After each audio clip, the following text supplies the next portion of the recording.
요한계시록 공부입니다. 오늘은 요한계시록 16장 12절부터 21절의 말씀으로 일곱 대접 재앙 두 번째 시간입니다. 먼저 하나님의 말씀 읽겠습니다. 또 여섯째 천사가 그 대접을 큰 강 유브라데에 쏟음에 강물이 말라서 동방에서 오는 왕들의 길이 예비되었더라.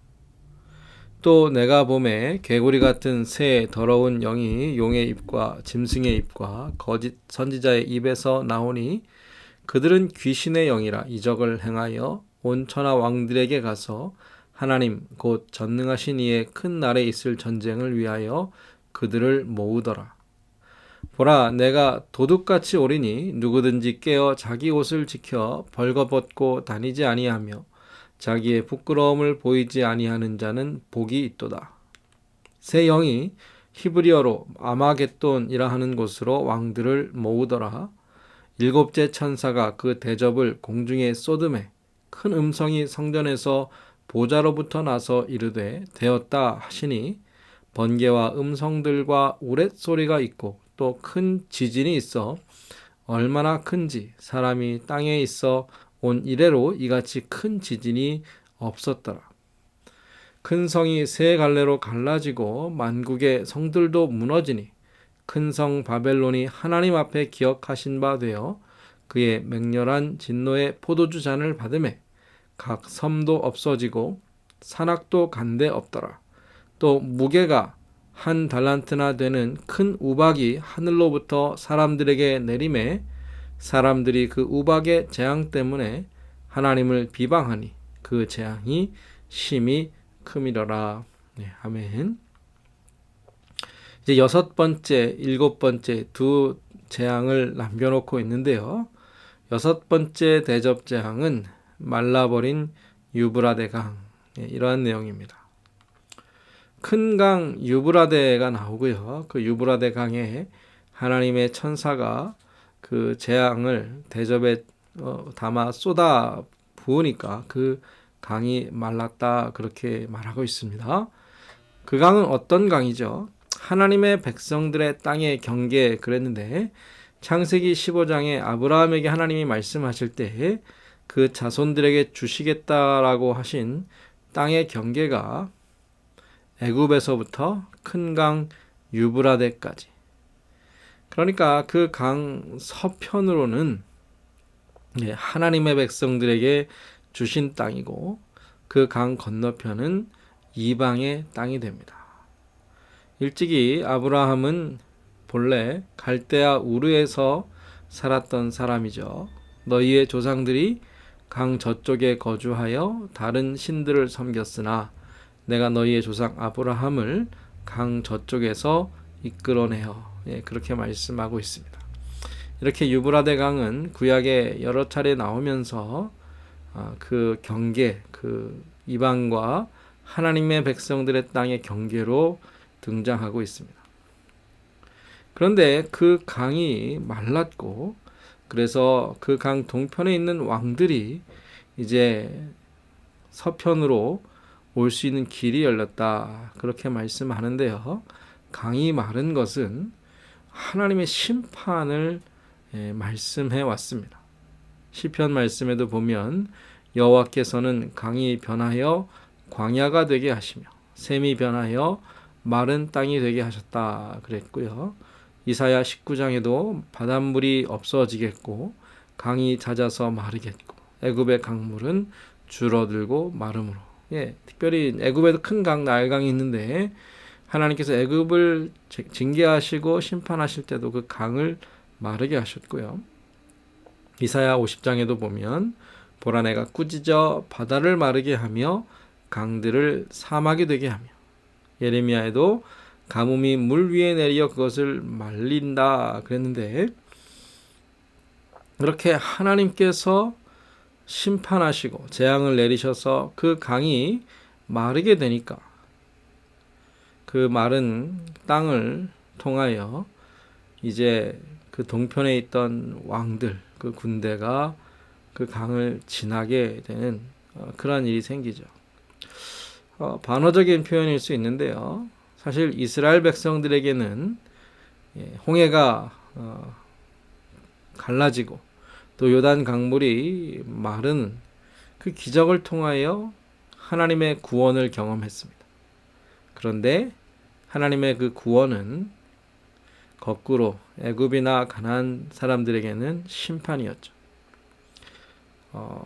지금 요한계시록에서 유브라데 강이 마름을 통하여 하나님께서 그 땅에 재앙을 내리셨는데 그 재앙은 이제 앞으로 나오겠지만 마지막 전쟁, 최후의 전쟁으로 이어지는 그러한 준비하는 모습으로 나타납니다. 동방에서 오는 왕들이 있을 것이다 그랬는데요. 서방과 동방, 그래서 그리스 로마로 대표되는 서방과 또 동방의 페르시아, 또 로마 시대 파르티아라는 제국은 늘 경쟁해 왔고 대결해 왔습니다. 그런데 그런 세계적 사적인 어떤 의미 외에 성경에서 보면 하나님께서는 앞서 말씀드린 대로 그 유브라테스 강 그 동편에 있는 이방의 왕들을 하나님의 백성들을 징계하시는 하나님의 도구로 사용해 오셨습니다. 그래서 하수 강 저쪽에서 세내어 온 삭도 곧 아수르 왕 그랬는데 아수르 제국 또 이후에 나오는 바벨론 제국 모두 강 저편에 있던 왕들이죠. 그런데 그들이 하나님의 도구였음에도 불구하고 교만하여 하나님을 대적했기 때문에 하나님의 무서운 심판과 멸망을 얻게 되는데 마지막 때도 마찬가지입니다. 모든 것을 통치하시는 하나님. 그런데 하나님께서 세상 권력과 또 용, 마귀, 사탄을 따르는 자들로 하여금 세력을 형성하여 하나님의 백성들 또 특별히 하나님의 말씀을 신실하게 전하는 교회와 성도들을 핍박하는 것을 한시적으로 허용하셨지만 그들의 그러한 악한 일들에 대해서 반드시 하나님께서 그 책임을 물으시고 원수를 갚으시는 때가 올 것이다. 그것이 오늘 말씀입니다. 저들은 귀신의 영에 미혹을 받아서 전쟁을 준비하기 위해 모이는데요. 이 귀신의 영은 용, 짐승, 거짓 선지자, 앞서 나왔던 이 삼위일체를 모방한 사탄과 사탄이 일으킨 적그리스도 또 거짓 선지자들의 선지자의 입에서 영이 나와서 이 더러운 영, 이적을 행하고 온천하 왕들을 미혹하여 하나님과 전쟁하게 하는데 더러운 영은 곧 거짓의 영이죠. 거짓이 바로 더러운 것이고 하나님 앞에 진실을 따르지 않고 미혹하고 속이는 것이 하나님 앞에 가증한 것입니다. 그리고 거짓의 아비는 바로 사탄이죠. 이 사탄에 미혹되어 하나님을 대적하는 것이 죄인의 멸망을 가져다 주는 것입니다. 이제 7번째 대접재앙이 마지막으로 등장하게 되는데요. 이것은 한마디로 하나님께서 모든 악한 자들을 멸하시는 마지막 재앙입니다. 번개, 음성, 우렛소리, 지진이 나타난다 그랬는데 이것은 계시록에서 여러 차례 나온 것입니다. 그것이 어떻게 표현되었는가 보면 보좌로부터 이것이 나오고요. 각각의 재앙, 특별히 하나님께서 재앙을 내리실 때 지진, 우레, 음성, 번개, 지진, 여섯째인, 일곱째인, 또 나팔을 불 때 이러한 우박, 우레, 음성, 번개, 불 이러한 것으로 표현되었습니다. 11장 19절에도 보면 하늘에 있는 하나님의 성전이 열리니 번개와 음성들과 우레와 지진과 큰 우박이 있었다. 그래서 이것은 하나님께서 이 땅에 내리시는 심판과 재앙을 이렇게 시각적으로 또 상징적으로 보여주는 것이죠. 그런데 이 재앙이 큰 성 바벨론에게 내립니다.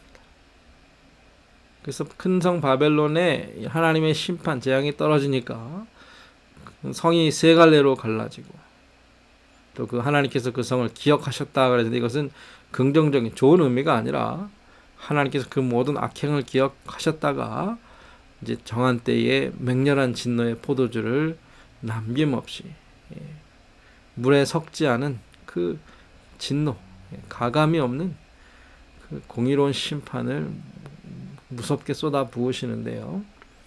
이 바벨론은 사탄의 왕국을 상징하죠. 그래서 바벨론이 멸망한 것은 사탄의 왕국이 무너지는 것인데, 오늘 본문에 짧게 설명된 것은 17장, 18장이 다음 두 장에서 더 자세하게 묘사되는 것을 우리가 이제 앞으로 보게 될 겁니다. 큰 우박이 내려서 사람들을 죽이고 큰 성을 무너뜨렸는데 얼마나 클까요? 크다라는 것이 계속해서 강조되어 있습니다. 큰 음성이라 그랬고요. 큰 지진이 있어. 이것이 얼마나 큰지. 이같이 큰 지진이 없었다. 큰 성이 무너졌고 갈라졌고 또 무게가 한 달란트나 되는 큰 우박이 하늘에서 떨어졌다. 계속해서 크다라는 말을 반복하고 있는데요. 재앙이 무섭다, 크다 이라는 의미도 있겠지만 이것이 마지막이라는 겁니다. 그전에는 3분의 1 그래서 살아남는 사람이 있었고 재앙을 피하는 사람이 있었지만 이 큰 재앙은 피할 방법, 도망칠 곳이 없다라는 겁니다. 모든 것을 남기지 않으시고 완전히 멸망시키시는 하나님의 마지막 심판을 말하는데요. 그 심판이 지나가니까 없어지고 또 없어졌다. 그래서 사람들이 그 우박의 재앙을 받고 회개하는 것이 아니라 도리어 하나님을 비방한 이유는 재앙이 심히 크기 때문에. 같은 의미죠. 재앙이 심히 크면 오히려 더 무서워하고 겸손해져야 하는데 여기서 크다라는 것은 심판이 종결되었다, 완전하다, 끝이다라는 말입니다. 앞에서 이제 한 가지 설명을 드리지 않은 것이 하나 있는데 바로 아마겟돈이라는 말입니다. 유브라데 강이 마르고 강 저편에 있던 동방의 왕들이 다 모여서 하나님과 싸우려고 했는데 그 모이는 장소가 바로 아마겟돈입니다. 그런데 이 아마겟돈이 구체적으로 어떤 곳인지 그 장소를 알기는 어렵습니다. 성경에서 다른 곳에는 이 말이 나오지 않고요. 그래서 우리가 추정하기로는 예루살렘 혹은 구약의 무깃도라는 지명이 있는데 그곳에 여러 차례 싸움이 있었기 때문에 또 스가랴 12장 11절을 이제 통해서 추정만 할 뿐이죠. 그날에 예루살렘에 큰 애통이 있으리니 무깃도 골짜기 하다드림몬에 있던 애통과 같을 것이라. 그래서 이 아마겟돈 전쟁은 결국 하나님을 대적하는 세상의 군대가 하나님의 교회를 핍박하고 하나님을 대적하고 싸우기 위해 모이는 장소인데, 그런데 결론부터 말씀을 드리면 바로 이 싸움이 저들에게는 마지막 싸움이 됩니다. 하나님께서 심판하시기 때문이죠. 계시록에 이미 여러 차례의 전쟁이 나타나 있었습니다. 하나는 하늘의 전쟁, 그래서 하나님의 천사와 하나님을 대적하는 타락한 천사들이 싸워서 용이 하늘로부터 땅으로 쫓겨나는 싸움이 있었고, 땅으로 쫓겨난 용이 여자의 남은 자손, 즉 교회와 싸우는 그 싸움, 영적인 싸움이죠. 또한 교회가 당하는 핍박도 나옵니다. 적그리스도와 거짓 선지자가 성도들과 성도들을 죽이기까지 하는데 실상은 순교를 통하여 성도들이 믿음의 승리를 얻는 것이 어떤 핍박, 환난이고요. 그리고 오늘 본문에 나오는 이 마지막 전쟁은 하나님께서 원수를 갚으시는 날입니다.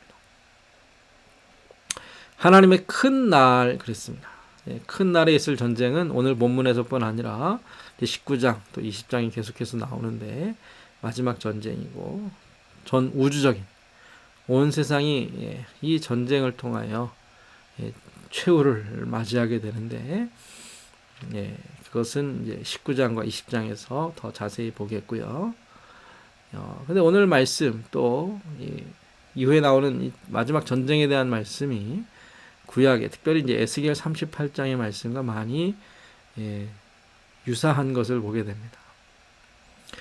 구약에서 이스라엘로 이제 상징되는 하나님의 백성들을 이방 나라가 함께 모여 죽이고 빼앗고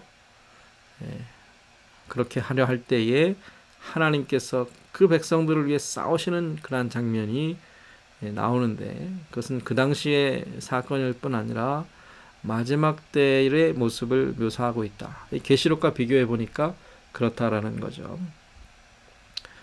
보면 고국 땅 북쪽 끝에서, 오늘은 이제 강저편이라 했는데 이스라엘로 따지면 이스라엘로부터 북쪽 또 동쪽, 거기가 이제 강저편이 됩니다.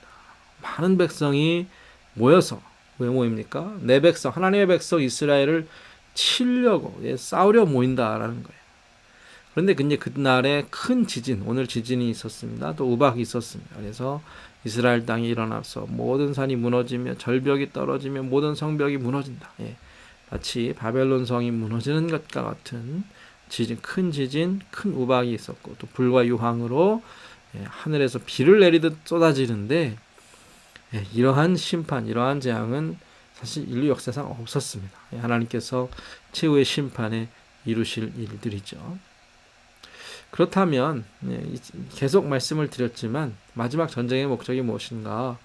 하나님께서 원수들을 향한 공의로운 심판과 재앙을 내리시는 것이죠. 되었다, 끝이다라는 겁니다.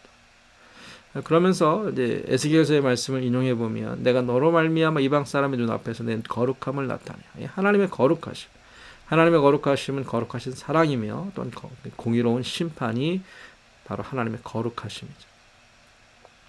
그날에 고기 이스라엘 땅을 치러 오면 내 노여움이 내 얼굴에 나타나네. 하나님의 공의로운, 진노, 의로운 분노가 나타나게 되고요.